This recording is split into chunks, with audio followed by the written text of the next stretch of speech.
Demolition job. Iyan daw ang ginagawa ng mga kalaban ni dating Pangulong Rodrigo Duterte kasunod ng pagdawit sa kanya sa pagpatay sa tatlong Chinese drug lords noong 2016. Banat naman ni dating Senadora Leila de Lima, ito na ang karma ng dating Pangulo. Yan ang pampagising na balita ni Marian Enriquez.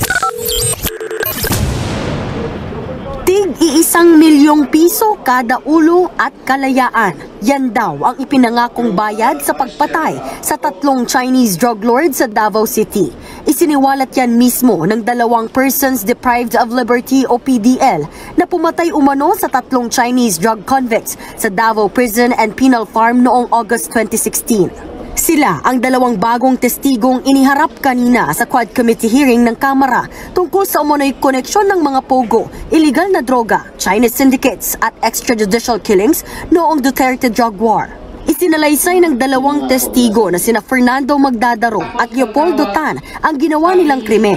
Kwento ni Tan, nilapitan siya ng kanyang high school classmate na si SPO4 Arthur Narsolis na nooy naka-assign sa CIDG Region 11 at nakabase sa Davao City. Nakiusap sa akin si SPO4 Arthur Narsolis at sinabi niya na may ipatatrabaho ako sa iyo at may basbas sa taas. Baka matulungan ka rin namin na makalaya. Kakausapin ko namin ang presidente. Ang target, mga Chinese na sina Cho King Tung, Jackson Lee at Peter Wang. Agad naman daw tinanggap ni Tan ang trabaho at sinama ang kapwa preso na si Magdadaro. August 13, 2016 daw nang pagsamahin sina Tan, Magdadaro at ang tatlong Chinese sa isang Bartolina. Dito na raw nila pinagsasaksak ang mga ito gamit ang mga patalim na bigay rin umano ng mayor ng kulungan. Pagkatapos ay sinabihan daw sila ng warden na si Superintendent Gerardo Padilla na ihagis sa labas ng Bartolina ang mga patalim.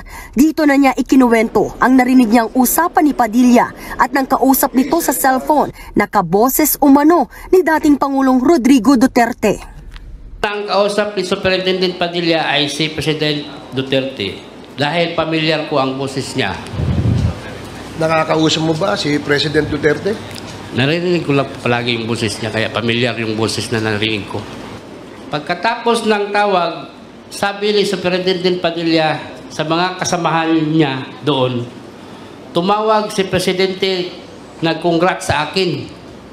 Dahil sa sinabing ito ni Superintendent Padilla, kaya lalo akong napaniwala na ang tumawag sa kanya ay si President Duterte.